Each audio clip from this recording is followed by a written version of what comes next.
Thank you very much for joining in, and a very warm welcome to everyone. When Hari mentioned this to me, and I was just thinking that someone like me with a very base level of talent, and my desire to run a business was something which was probably the most important factor into whatever I have done today. So it sounds simple, I mean, if you have a strong why uh, behind what we want to do, then probably it becomes quite an unstoppable force to whatever we want to propel into, you know. So basically, the stronger the why, the better the chances are that you will be successful. And so it could be any task, I mean, there will be inevitables, and sometimes there would be a serious setbacks as well. So you will need that overwhelming drive to still keep going. And I think that comes from something called a sense of purpose. And but where does this why comes from? That's something which is a question I keep asking. It could either come from a deficit that you have in your life about something, or a desire to give something to somebody through your products, or through your services, and that's probably where this why could come from. But are we confusing the sense of purpose with probably passion? That becomes another very interesting context here. And I have never been able to define passion, to be very honest. And it is like that amorphous qualities that is very hard to pin down, or very hard to define. You definitely know when you see it, and there's probably some kind of a fire from inside that comes out, and that you say, yeah, this is what is passion. It is probably beyond your peppy personality. It is not just about attitude, but it is about conviction. It is about hunger. It is about obsession about something. But the question also comes that, is it really important to have a passion? And I think yes, because people who have passion, they can scale mountains. So you definitely need to have fun there. And how do you get a passion? And how do you make your bring in a sense of purpose in your work? I think we got a fabulous line of panelists today, and I can just promise you that it's going to be extremely insightful conversation. Let me make a very quick intro of everyone. So we have Ajay Krishnan. Ajay is the director commercial at ISS India. We got Amrita Sapre. Amrita is country head devices for Microsoft. Then we have Narayan Devanathan. Narayan is APAC head of strategy and consulting at Dentsu International. We have Rajiv Tanna. Rajiv is the head risk management, internal compliance at Tata Consulting Engineers. And we have Shashank Sinha. Shashank is the chief transformation officer and head strategic marketing at Eureka Forbes. And I was trying to find out a bit more about all of them. And the only common thing which connected all of our guests today was a commitment towards work, and whatever you can read to whatever they have said is probably the devotion they have given towards their work. So is the work their passion?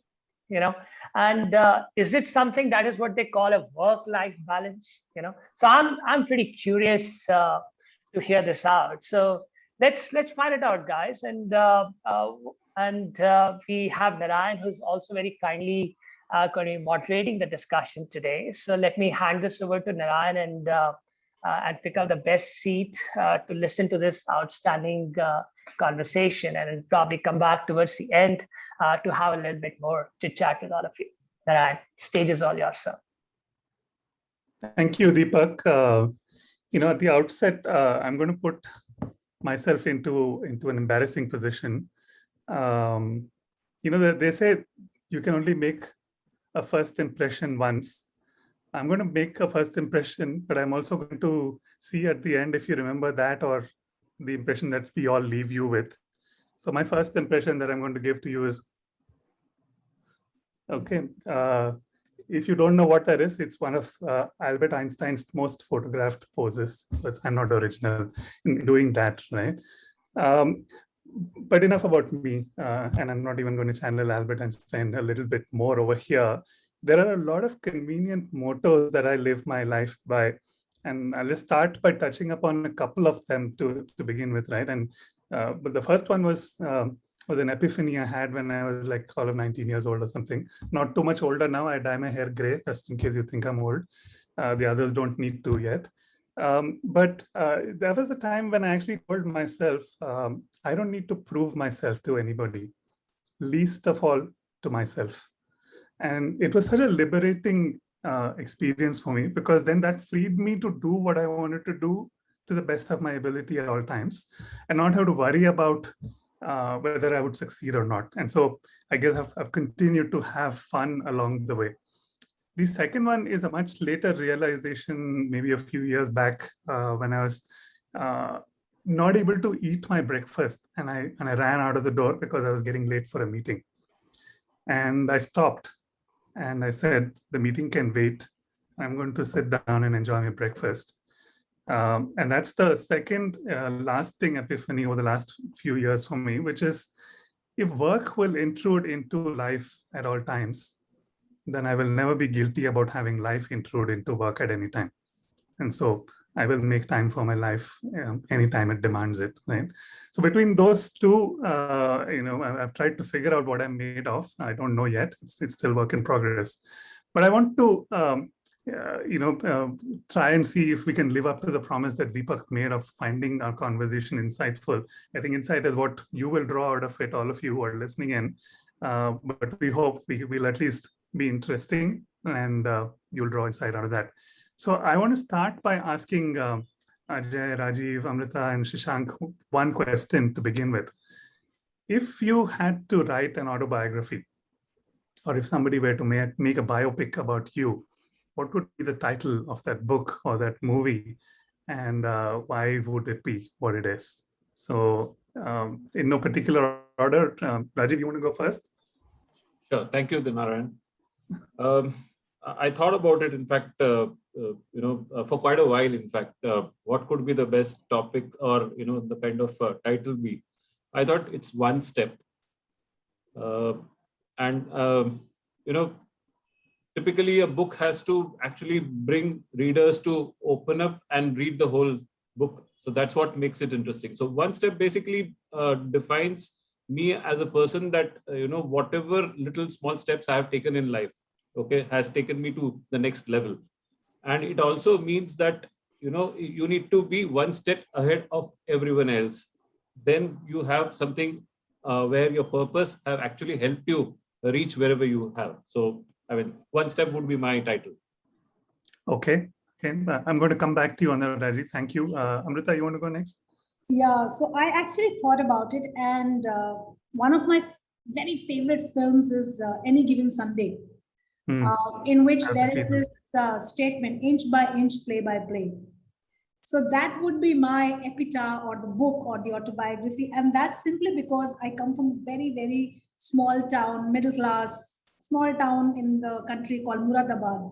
Who would have thought, and I left engineering and came to Miranda House. So every step, I've kind of tried to show up and did not give up. So I think raised my hand, tried to show up, and kept on fighting at it, and kept on taking it and giving it back. And now I'm at this stage, where just working doesn't give you that excitement, where you're trying to give back, and give back not in like a massive impact. I'm no Satya Nadella or Bill Gates, that, but really in small little effort, helping a a new joinee there in his or her career journey, or helping somebody in the COVID times, finding a job for a person, or helping your society guards to get vaccination, just little small ways, and getting people educated, just inch by inch, play by play. The legacy need not be big. I don't need to create a foundation. The legacy could be simple, and I mean, to be honest, Stanley said that he doesn't give a damn whether people remember or not, but that's what it matters, right? So what are you leaving behind? So I think inch by inch, play by play, that would be my. Oh, wow. Thank you, Amrita. Ajay, you want to go next? Thanks, Hari. See, I've spent my life in tech and telecoms, and mostly in telecoms. So if I were to write a autobiography, it would be mobile education. It would essentially be a combination of mobile and mobile communication, right? And that has transformed everyone's lives, including mine. And so I started in this field in 1996, and right up to last year, I was between telecommunications and technology. So that would be it. And I felt that would be a great sort of a title for an autobiography, because it truly brought to bear what all I set out for. So again, like what Amrita said, from a very humble background, I grew up in the small town of Bhopal and Indore, studied in Kendriya Vidyalaya, like many of our audiences may have studied. Kendriya Vidyalaya in those days was very good, and I think it continues to be. And then from there, one took it step by step and made it possible. Now, one of the biggest learnings that I've received in this is, be excited about whatever you do. Be excited about whatever you do, and do it really, really well. In this, there are multiple factors that come into play. As you just now said about Einstein, I'm reminded of a quote where he said, "God does not play dice," and this he said with reference to quantum mechanics, and it is very true in life as well, right? Nothing happens or exists in this universe without a purpose, right? That is number one. And number two, no human, no animal, no plant, if it does not adjust to its circumstances, it will perish. This is the Darwin's theory of natural selection.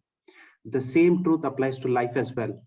And to all the youngsters out there who are just joining, the only plea that I have is keep these two truths in mind. Keep these two truths in mind. You have to be, malleable. You have to be flexible, and that's when you can sort of survive. And it's going to become increasingly complex. And my first job was at AT&T in the US, where almost a 6'5" head of HR, global head of HR, he was a Vietnam veteran, and he said, "Young man, what do you want to do?" I said, "This is what I want to do." He said, "Remember one thing, you are at the start of your career. Make yourself, employable at all times. Employment is not guaranteed." And this he said way back in 1996. It's very true today as well. I'll stop there, and then we can, with further questions, we can go ahead. Thank you, Ajay. Shashank?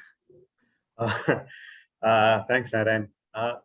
Many of the things which Ajay mentioned, and I was just recounting on this. And if I had to, and someday if we had to write a biography on me, it would be counting success through the lives that we touched. And it would be a story of an ordinary person who, through sheer perseverance and by investing in time and energy in not in what is, but what can be, made the difference to the lives of people around him. And that is what I would be happy someday to see. Wow. Okay. That's I'm going to try and lighten the mood a little bit, because I'm like, I'm listening to each of you. I'm like, मैंने तो कुछ किया नहीं आज तक. I need to get out there and do something really impactful. But I'm going to bring it back to the question on purpose. And Ajay, you already touched upon it, and Rajiv, you also did that as well, and indirectly both Amrita and Shashank did that as well. I once met the chancellor of this private university called Chandigarh University, which incidentally is not in Chandigarh. It's in Punjab. And I asked him, why is it called Chandigarh when it's not in Chandigarh? So his response was, Punjab University Chandigarh mein, why is it called Punjab University? So मैंने कहा ये भी Chandigarh University हो सकता है. But I asked him, so I was doing this business strategy workshop with him, and I asked him, what is your purpose?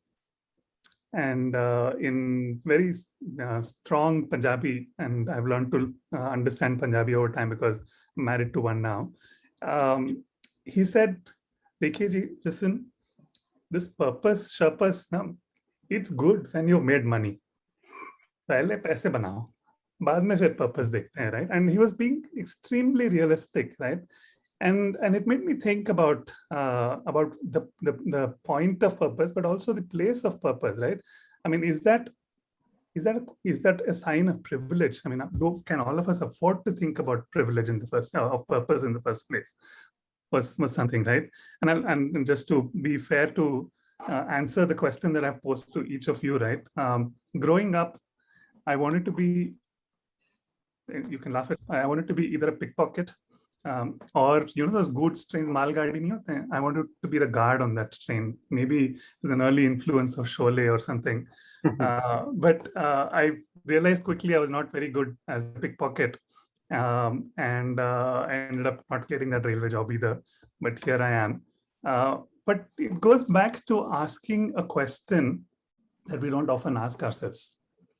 Okay, anytime we meet somebody, the question we ask them or the question they ask us is, who are you? And we describe ourselves in terms of what we are, either a brother or a sister or a husband or a father or a son or a worker or an employer or a boss and so on and so forth. But there is another question we don't get asked enough, and maybe we don't ask ourselves also, which I want to pose to each of you. And that question is not, who am I? That question is, why am I? Okay, so we'll go in reverse order this time. Shashank, you want to start the question? Yeah. Shashank, before you answer, I just wanted to tell all the audience, it's such an outstanding, diverse panel that we have today. And if they have any questions, they should just post it, and probably Naraj, you can pick them up towards the end of the conversation. Sure, absolutely. So Narayan, going back to this on why am I, actually it links back to the autobiography thing which I was talking about. In many ways, and I'll talk a little more about it. See, it may be a very different stage of life for all of us on this panel to talk about. Really, to speak of it when you are young and when you are joining an organization or starting your career, success doesn't come easy. All of us know that. Especially when you're starting your career and you need to prove that you're better than others and so on and so forth. In my case, and many a times it links to even probably what I do today. I realized it quite early in my life, and at I was talking to Hari a while ago on something, and I was telling him probably I discovered that if I have to put it in a phrase, I'll try and do that. But I'm here to make a positive difference to the lives of people around me. Now, typically, purpose, when you look at it, it's a large word to talk about, but it depends on how you see it. Purpose for me starts with myself, my immediate family, people who work around me, my society, and people who I'm associated with. Yes, ideally at some point in time beyond this will be the society, the nation, the world at large. But right now I'm focused here. And in this, what I attempt to do is to bring in and make that positive difference in the lives of people. I had broken it down many years ago into smaller, and I called it in whatever form and shape it was, principles. But there were 5 which I had listed down there. First was try and be better each day in every way. Point 1. The second, which is important, and I'll come later to that subject, is something which I call dare to care. The third, in any working or personal relationships, is called the relationships of trust. The fourth is getting ready for tomorrow, whatever you do. And the last, which I think borders somewhere around the purpose and leadership, is growing together. And when there are people, a set of people, whether it is family or people who work around you, when they all know that you are doing things which ensure that you all grow together. In my understanding, leadership is that. Leadership is not about who you are, but the people around you, and how fast are they growing or how happy are they. So that's what I think is my purpose, and I've stayed to that in the best possible way I could have. I'm going to come back and push you a little bit, and I should have given this advanced warning right at the beginning, but I'm going to be a little bit of a troublemaker. Sure. And we can fight, but we'll be good friends afterwards also. But I see that you're almost like what you have in the background, Buddha. You seem like a realized soul already. But we'll come back to that. Thank you, Shashank. Ajay, you want to go next? Okay. See, why am I? That's a very very difficult question to answer, and I'll be very candid about it. I mean, it was Ramana Maharishi who was trying to come to that enlightenment, and I'm nowhere close to that. Trust me on that one. Yeah. So see, I like to look at it slightly, differently, in the sense that purpose, or why am I, is not something that is very easily discernible. It becomes clearer. It may sort of slightly change. It may metamorphosize into different aspects as we grow, right? I don't think I've gotten there yet, right? However, if I were to look at that, right, I mean, you have to look at it from a perspective of work first, and in this also you must look at what is it that it does not amount to. Right. So, for example, the salary that you receive or the perks that go with the job, they don't count much. Okay. If you look at my case, I was as happy as a kid as I am now. And, the salaries have gone up. Right. So it doesn't really matter. I still eat and I still do the same things that I used to do. What really matters is how much importance that you attach to the job at hand. Right? Are you doing it to the best of your capability, your ability, and to your company's satisfaction, and to your own satisfaction as well? You are, and I sort of slightly disagree with Narayan, what he had said earlier, you are the best judge of the quality of your work, right? So if I were to look at the Gita says what? Dexterity in action is yoga. Fair enough? Okay. So there must be a purpose that you must find in work to accomplish the piece of work that is given to you to your utmost satisfaction, right? I don't know how many of you have seen this movie called Bridge on the River Kwai. Alec Guinness is leading a group of engineers, British engineers, prisoners of war, to build a bridge which is going to be used by the Japanese to cross over into Burma, from Burma into India, and to defeat the British. And the question, when one of the people asked him that, look, why do you want to build a bridge that is great in quality so that they can come and crush us? He said, look, you are a British engineer. You have to build a bridge and build that bridge to the best of your ability, and whatever you can do. Right. So, that's a principle that, one embraces. And when you go back also into history, when you look at Alexander Pope or someone like that, he said very clearly, you may be a tinker, or you may be a cobbler. It does not matter. What matters is you should be the best in town. Rewards will flow automatically. And that holds good even today, whether it's software, whether it is something else, right? It really doesn't matter. What matters is whatever you're doing, do it really to the best of your ability, and rewards will follow. Thank you, Ajay. Yeah, there's only one point I wanted to add to what Ajay right now mentioned. I was hoping you'd differ. No, not differ. Please do. See, purpose, and the subject which we are talking, finding purpose of work and life. See, purpose by itself is a big, audacious word, right? However, when you talk of purpose to multiple people, you'll get very strange answers. I've got almost answers like, okay, God had created me for this, and therefore that's my purpose. And people spend a lot of time finding that purpose. In my little understanding that I have, and Ajay pointed it in his own way, right? I think purpose is something not very big. It is small, but you need to discover it. It's the purpose and why you are doing something rather than what you're doing. And that's all it is. Yeah, and there's a connected question from the audience from Kamlesh Yadav on how do you find the purpose? How do you discover it? And we'll come to that in a little bit. And Kamlesh, it's not a silly question at all.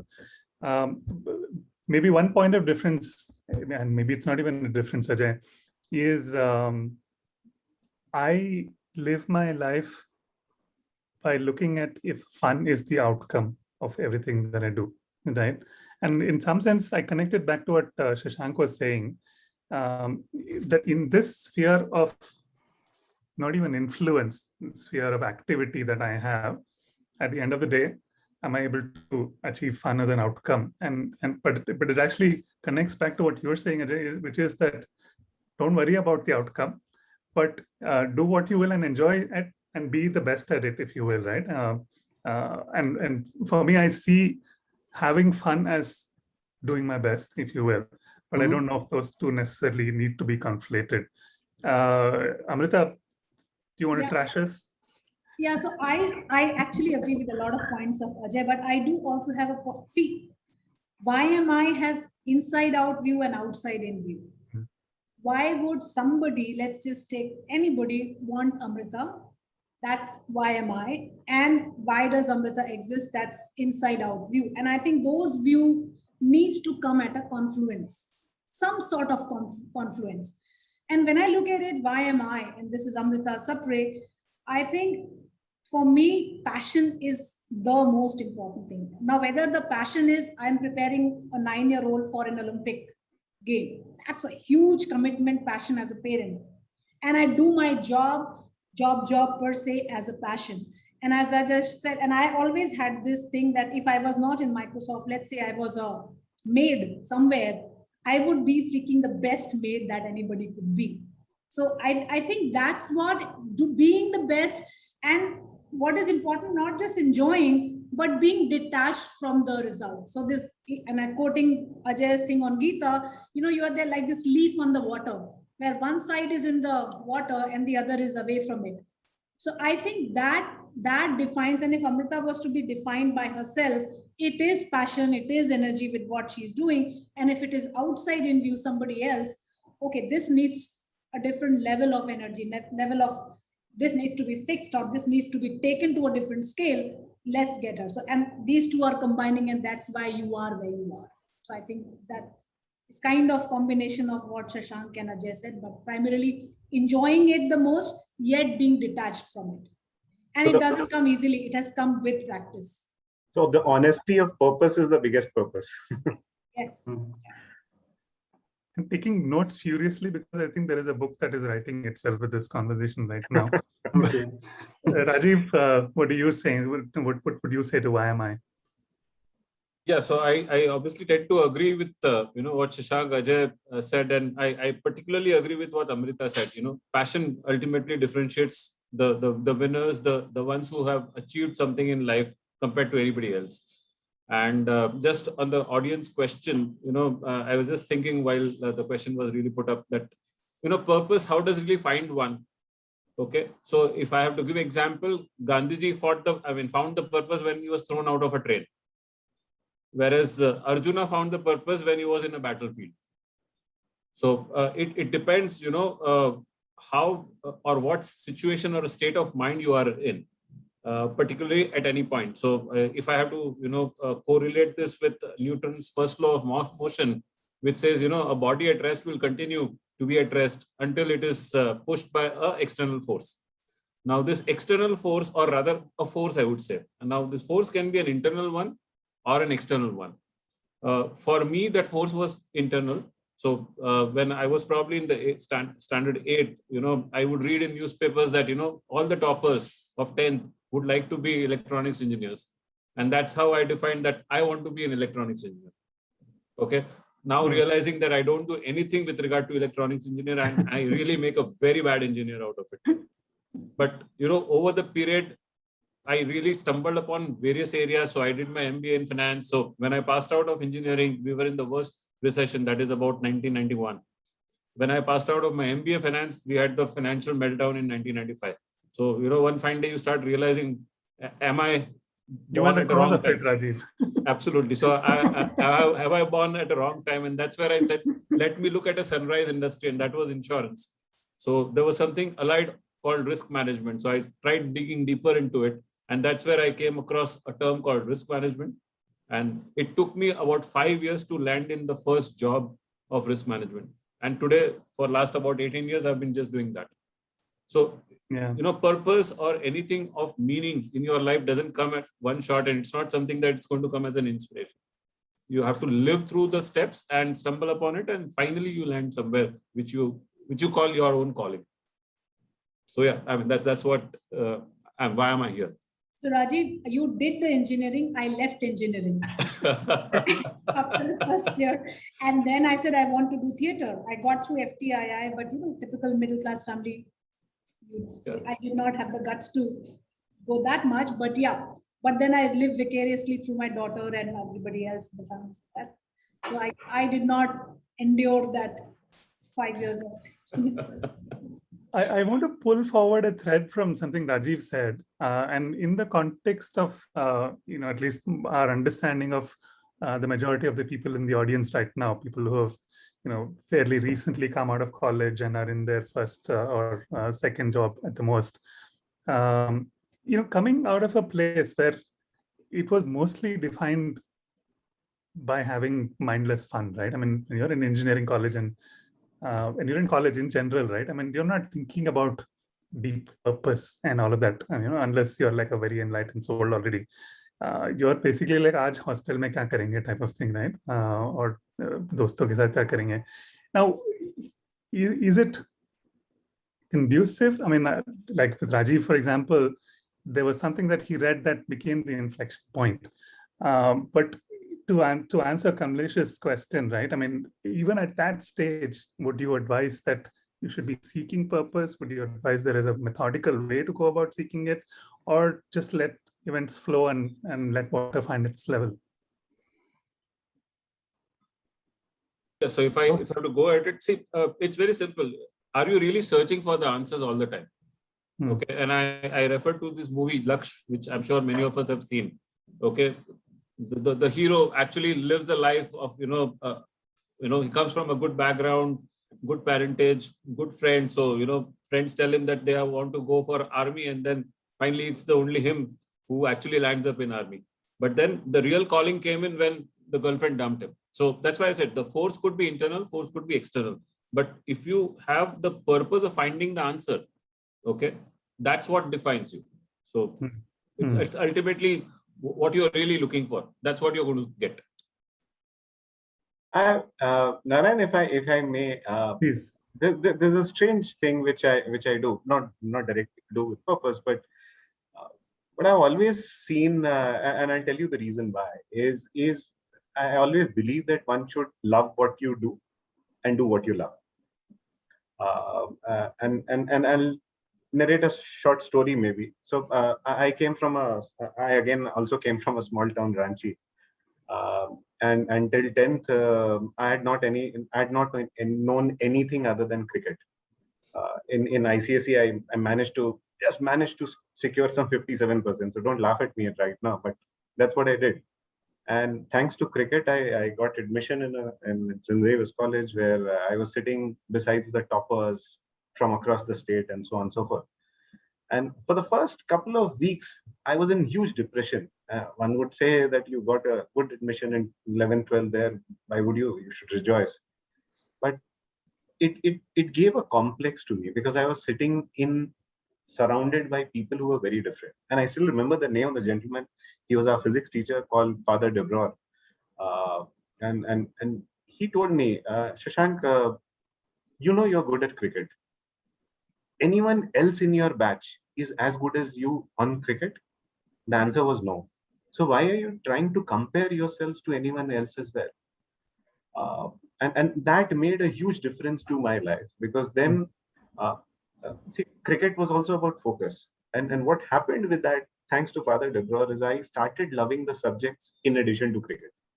And so in my life, for instance, he was the gentleman who brought in that positive difference, that ray of, and then gradually as you go along, it progresses. same translated with me in my workplace, for instance, as well. Mm. Very strange, but at the organization where I work, Eureka folks, we are not the best paymasters, but we are the best place to work, rated by multiple people, Hewitt, Dion, so on and so forth. Quite a juxtaposition to that extent. A result of this was we always attracted not the brightest would go probably and join Microsoft, but we attracted people who had the hunger to deliver.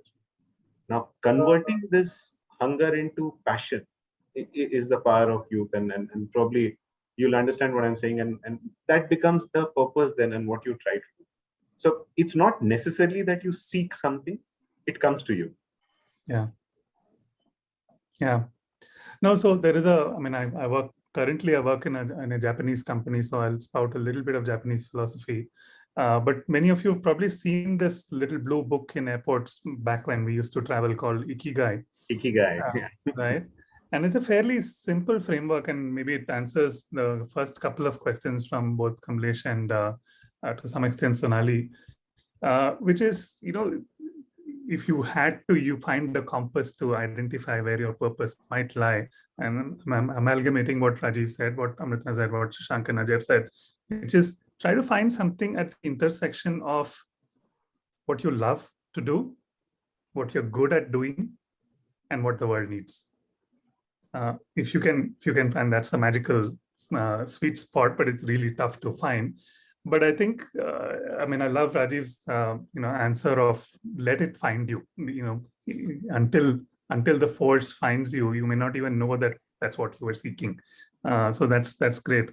I have a slightly tougher question. Amrita, Ajay, I don't know if you want to answer the previous question, but otherwise I have a slightly tougher question to follow right now. This comes as much from a corporate perspective as an individual perspective. This quote originally is attributed to Benjamin Franklin a couple of 100 years back or longer. But I think about 10 years back, corporates have adopted it around the world, which is do well by doing good. Right? And it's spawned the CSR law and everybody coming out to do good kind of thing, right? There is an American author who incidentally is of Indian origin called Anand Giridhar Das, who says, asking private companies to do good is like calling an arsonist to put out a fire because he knows a lot about fire, right? Because his insinuation is that, the problems of the world are caused by greed in the first place, right? And so it is not enough any longer for your purpose to be to do good.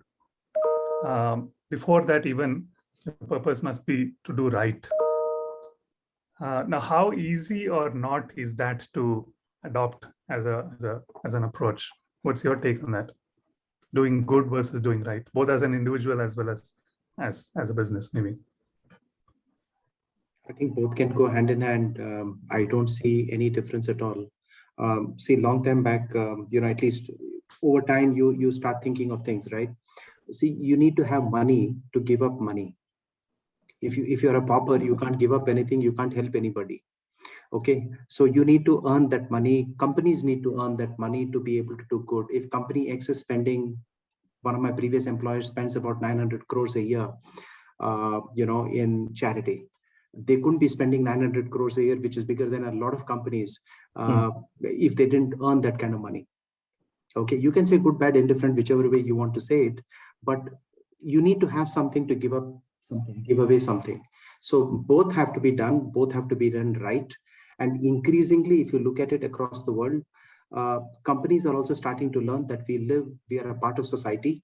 The people who work in our company belong to these societies. This is a part of a larger ecosystem. So that conscious capitalism that is coming into play is going to be, is the way to go. Is the way to go. One can't divorce one from the other. No, I'm with you on this, Ajay. And see, we all suffered personally and otherwise close friends in the COVID, right? And are we expecting somebody else to help? No, all of us had to help, and as individuals And I think we gathered together as a team in Microsoft, and I'm telling you, this is about conscious capitalism, where we pulled in our resources, pulled in our connections, we formed work stream, and individually, irrespective of the levels you are, you just used as much of network you had. I mean, I was cold calling hospitals because Delhi NCR was completely out of bounds. I was calling up hospitals through the government Haryana portal to Jeend, Kurukshetra, because people were popping off. I mean, the requests for beds and oxygen were coming by seconds, and I was doing cold calling, and that's where you stand up together as a group. So this, I don't know whether it's conscious capitalism I don't know whether it's, even if it is at all, a sense of morality or anything like that.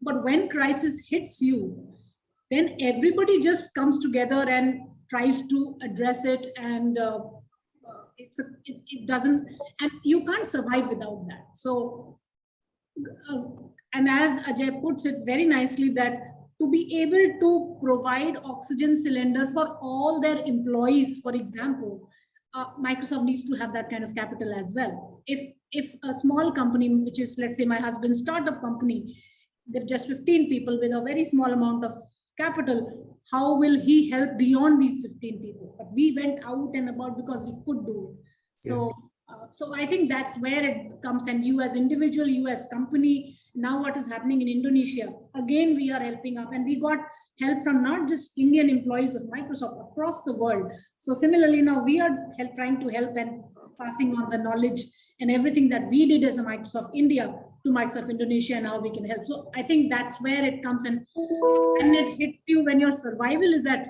question. That's when the true essence of you as an individual, you as an organization, you as community comes to the truth. Agreed.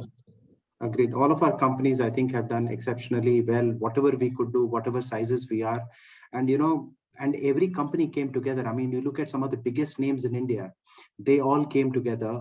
And, imagine big companies said that, okay, I'm going to remove the industrial oxygen that I'm producing, which means that you're going to stop a refinery, you're going to stop a steel plant, okay, literally, right? And divert that oxygen for saving lives, which is absolutely the right thing to do. And all these people came together for the nation, for the country, for the society as a larger good. So that purpose forms at that point of time. And, there is a force above that makes us head in that direction. So, which makes me question, so is this all an outcome of age and experience and having seen how the world works? What about when I'm just starting out, right? I mean, I go back to one of my favorite persons. I mean, Ruskin Bond, the author. If you're familiar with his story, he started writing, or rather he dedicated his life to writing at the age of 16. But it was not until he was 54 that he actually started to make money to say, I can live comfortably, right? Otherwise, he was happy with just, 2 meals a day, a few movies, whiskey here and there, the company of his friends, and samosa on the mall road, right? Now that's a luxury that he could afford. Is that a luxury, or is that a choice that you can make, right? So there's a question from the audience on what defines success, and how do you know when you're successful? So how do you balance this notion of trying to find success for your level of where you are, and also balance what is right, what is good for the world? I think success is very relative. You can't say this is success. I don't think so. There is a benchmark to success. I could be a teacher sitting in Ranchi and be successful because I am helping a certain people, or even doesn't matter. I would be happy. As we were talking about John Lennon being happy. Happy is a measurement of success. And I know and I understand that it all sounds very eclectic and very intellectual at this stage. And for the young folks who are just starting, they're all wondering, yaar, inka to ho gaya. Ab ye gyan baantne chale hain. I get it. And I've been there. And trust me, I've been there. I've lived in women's hostel, single rooms, PG. And we've done the local DTC buses, all of the grind I've gone through. So I get it. And then you're thinking whether you're getting this month's salary or not. So I'm sure all of us have gone through that phase in life. There is a privilege to the purpose also, no doubt about it. But I think what is important is to understand and not measure, benchmark your success on somebody else's. I think that is very important. As Shashank said, that I'm good in cricket. Why am I comparing? I think that once you realize that, let's say somebody at my age is, for example, is doing the Vimeo lady, right, who opened up in NASDAQ. Yeah. I'm like, that's good for her. Yeah. I'm happy, and I'm probably getting an Olympian ready. That's my success, right? So I think it's completely relative. One should not benchmark somebody else's journey, and success is defined for everybody very differently. Yeah, I totally agree with what Amrita just mentioned. So let me go back 25 years. So when I had joined the job, the first job, and that's where typically we friends start discussing what's the kind of money, because that's the prime purpose. So we set a target for ourselves, and to tell you frankly, we are happy, or at least I am personally happy, that the same target remains today. Okay, and but it's just that what is the path, and I'm trying to correlate this example of an EMI. So EMI has a combination of principal and an interest. Now, typically, the youngsters want to achieve that financial target in 10 years' time. And that's what creates burnout. We don't realize that, the life is given to us by God on EMI terms. At what rate do we want to, allocate the principal and the interest component part of it? So at the end of it, we are going to, end up with our principal really, which is what is the asset which we create. But then it's at what cost? So at the cost of my health, at the cost of my family life, at the cost of my overall well-being, I would term it that way. So it's very important that what is being considered as second priority while I'm on this journey. So it's very important that we all lead a balanced life when we are trying to achieve this end goal of money. And I know it's the goal for everyone. And just on the same subject, I would recommend, most of the, participants, as well, the kind of listeners here, to read the book, The Goal. Okay. Very simple book by an author called Eliyahu Goldratt. And connecting to the purpose again, a physics professor really leads a person who is in charge of a factory which is about to be shut down, and how he over meetings guides the person of how to deal with that situation which he is in. And he is supposed to save the life and livelihood of about 400 families in that particular town. So it's very important that how we are allocating our principal and interest component throughout the lifespan of not just 20 years, but we forget that the life could be of 40 years in terms of working life is concerned.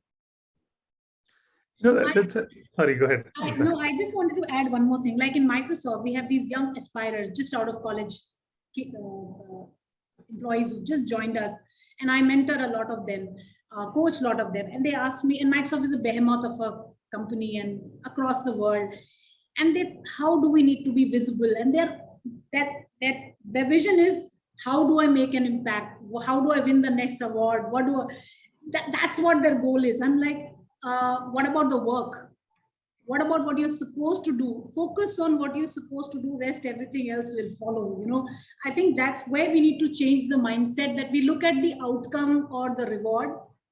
And as you keep doing it, it all just comes together beautifully one fine day. And then you realize, oh, this was my purpose.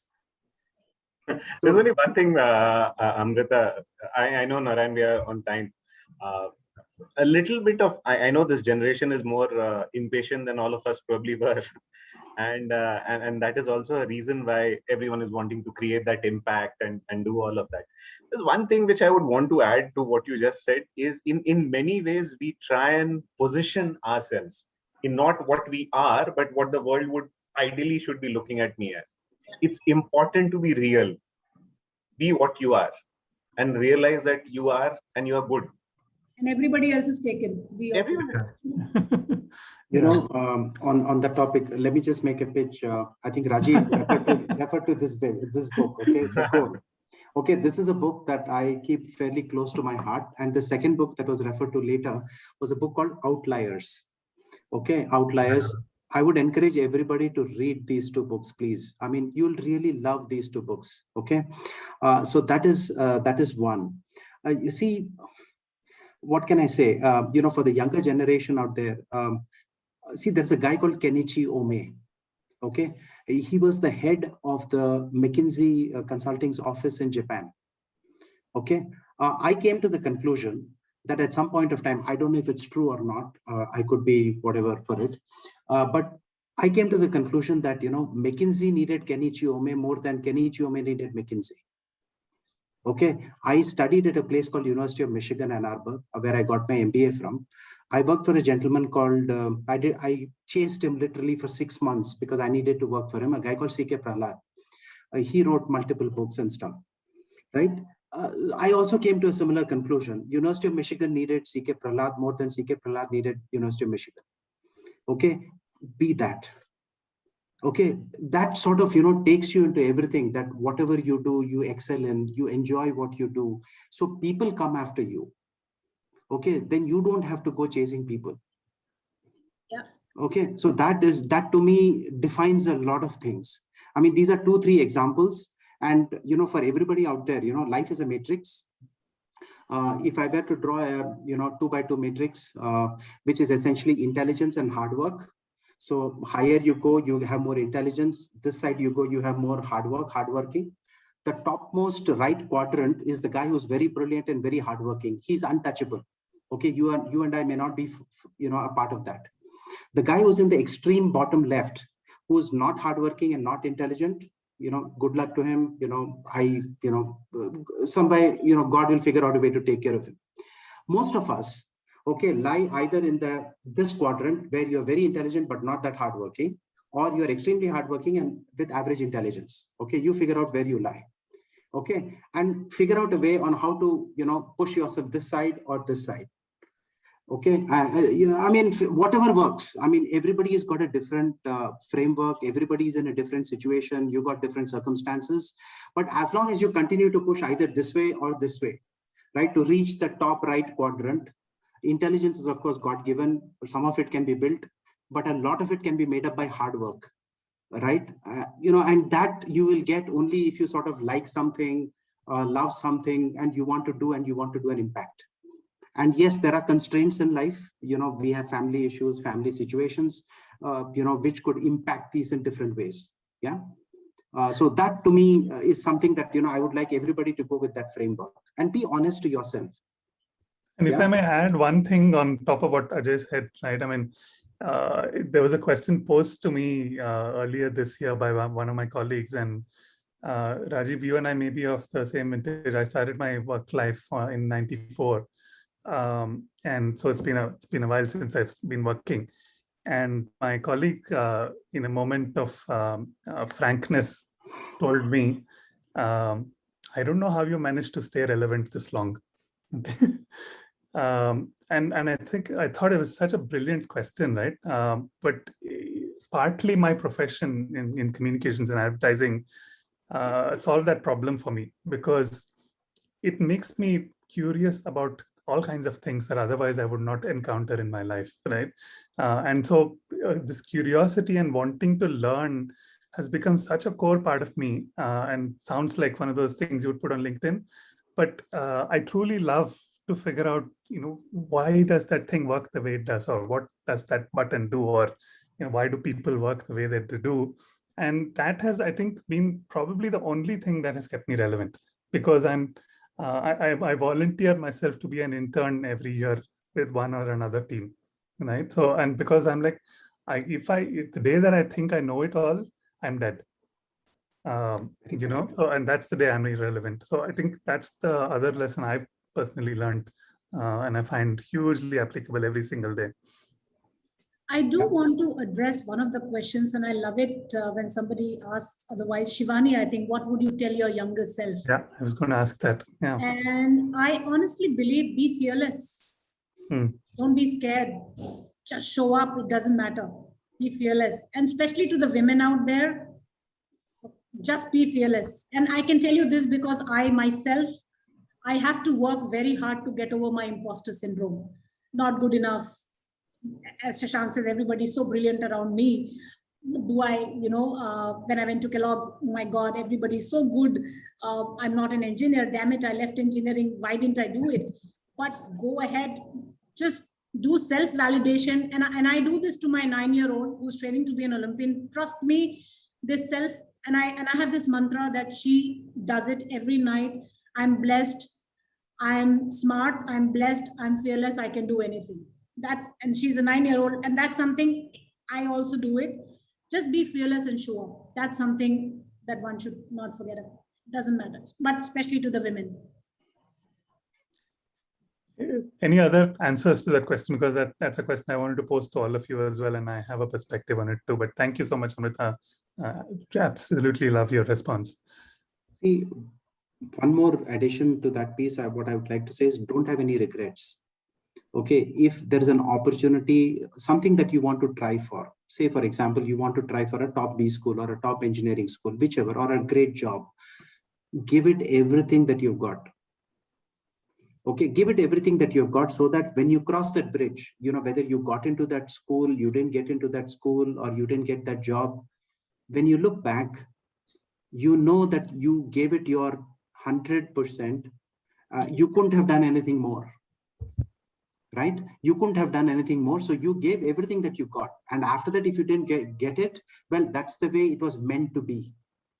That's the way it was meant to be. So that would be my other sort of, suggestion is give it everything that you've got and let, things take their course. Yeah, you talked of that bridge, Ajay. I always believe that the crossing the bridge from the intention to the action. Mm-hmm. And therefore putting in your best is all that matters, and do it consistently. Yeah. 1st, 2nd, 4th, 5th, 10th time, and all the times. Absolutely. I just wanted to share a personal experience in this case. So, I mean, I come from a modest background. So,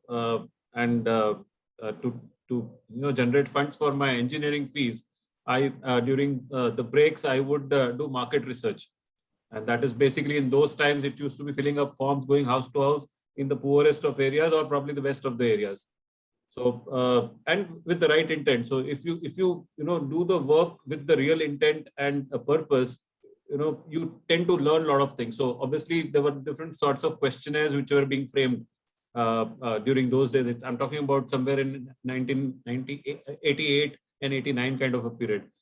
And believe me, the kind of, just filling a form activity led me to do an exercise, which was the largest deal for my company, okay, for LIC, doing a comprehensive drafting of all the questionnaires of different forms for different stakeholders and delivering the kind of market research output to the company.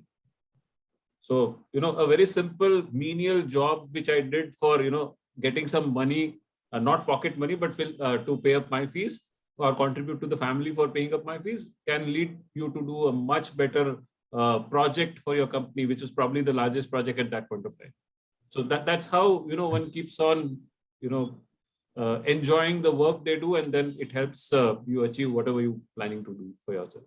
It's brilliant and practical, Rajiv. Thank you. I want to build on a point that that Amrita made, not quite in the same vein, but one of the things that I'm truly thankful for, which I think is an opportunity each of us has, is to be a champion for somebody else. I've had the good fortune of having so many people champion me over the course of my career, and I think it's one of the easiest things to do, to be there for somebody else, whether they're going through good times or bad times. But to be their champion, and it makes such a huge difference in people's lives.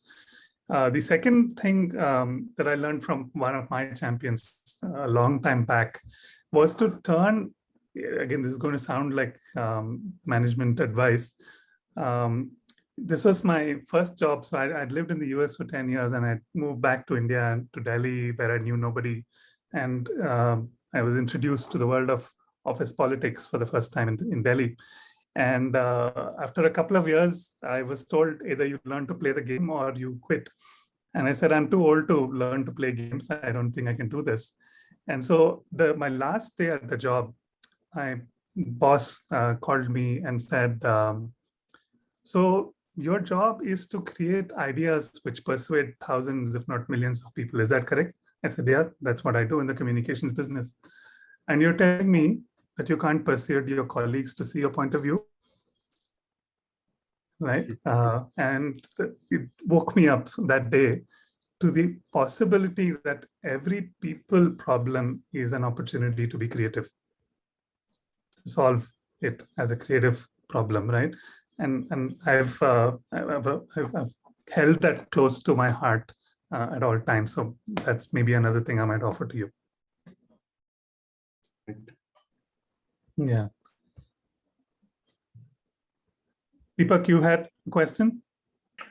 No, I just enjoyed this conversation. I think it was so refreshing, and this could have just continued forever. And I think I will probably refresh this and probably say that two such an interesting questions that each one of us should ask. One is, what are you passionate about?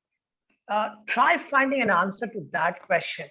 And the second question that you must pose to yourself is that, and how could you then turn your passion into a purpose? And I think if you're able to address these two questions, I think this will sustain you in a long run. So that's probably my refresh takeaway from the conversation. But brilliant. I really enjoyed this. And maybe I'll just turn this and ask Shashank. Shashank, is the cricket still on, or you? No, it's still on. It's still on. Still on. Not to the same extent, yeah, but I sometimes do play. Excellent. So that we have an annual program that's not happened over the last couple of years called a CEO Cricket Challenge. So hope to see you come down and lead a team there. And Narayan, is it Ruskin Bond, or is there something other than the books also that excites you? Yeah. Other than his books, or about Ruskin Bond? Other than the books, is there something else that excites you? I want his life. I want his house in Landau. Yeah. No, absolutely. I actually recently spent 3 weeks in Mukteshwar working from the hills, WFH being hills rather than home. And every day in the evenings, I would walk out in the parks, and there would be this bunch of kids, no more than 7, 8 years old. And the abandon with which they were enjoying every minute of their lives, climbing the trees, plucking the fruit, running after goats, playing cricket with an old used Coca-Cola bottle and a stick as a bat. And it doesn't take much to be happy and successful, if you will, right?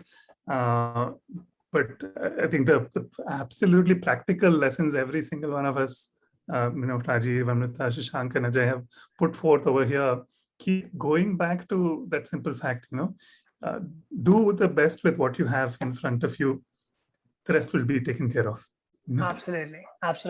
And Narayan, your Punjabi knowledge is awesome. I mean, I would love to see Narayan Devanathan speaking in a fluent Punjabi. I think that would be really nice. So show us that part of yours also someday. And Amrita, I mean, is the theater passion still on? Are you, or is it turned into Olympics completely? No, I sing. I used to be a playback singer, and then I said, "Itna kaam nahi hota mere se." So I can't do the evening networking. I'm married to a family of all film critics and film editors. I said, "There's too much of film going on in my house." So I decided to come back to Microsoft and do what I do best, and do it very passionately, and keep this creative side of my brain alive. So I do train classical music. I still do it. And as I said, jo bhi karo, shiddat se karo. So that's very clear in my head. And I tell my daughter also the same thing. She's preparing to be part of the Indian Olympic Gymnastics, which is not going to be easy with COVID. And it takes a lot. So yeah, it is what it is. No, we look forward that there's an album which comes out by Amrita Sapre, and we get to hear that. So do that, maybe one thing before, for you to look forward to. And Ajay, you spoke about so many books and you recommended. So, what are your other passion other than reading? Yeah, I'm sure reading is definitely one which you enjoy doing. I could make that out. But is there something else that excites you as well? Okay, two things which unfortunately, I used to play the sitar. I'm a year short of my bachelor's in music, but I don't think it's valid anymore. It was so long back. So I used to play the sitar in Hindustani classical music. So that was one. So there's an appreciation of music there, and a lot of mountaineering. I love the mountains. So, get out, get into the mountains. See, and finally, a lot of the things that we're talking about, everybody's read about the Pythagoras theorem, right? And what did Pythagoras say? You may not get what you like, but you can like what you get. Okay, that's completely in your hands. Okay, that's completely in your hands. So जो हाथ में मिलता है, जो ऊपर वाला देता है, be very happy with what you've got, because that's your lot. And strive better, do better, but don't be, that's the way it is. That's life, and move on. Move on. I'm feeling so left out. You have sitarists, you have vocalists, you have a cricketer, and Rajiv, don't come with a new big surprise and tell me that you are so much passionate about something. So tell us something about yourself, Rajiv. Yeah, so music is actually a driving force for me. I mean, and since childhood. So in a way, encyclopedia of old Hindi movie songs.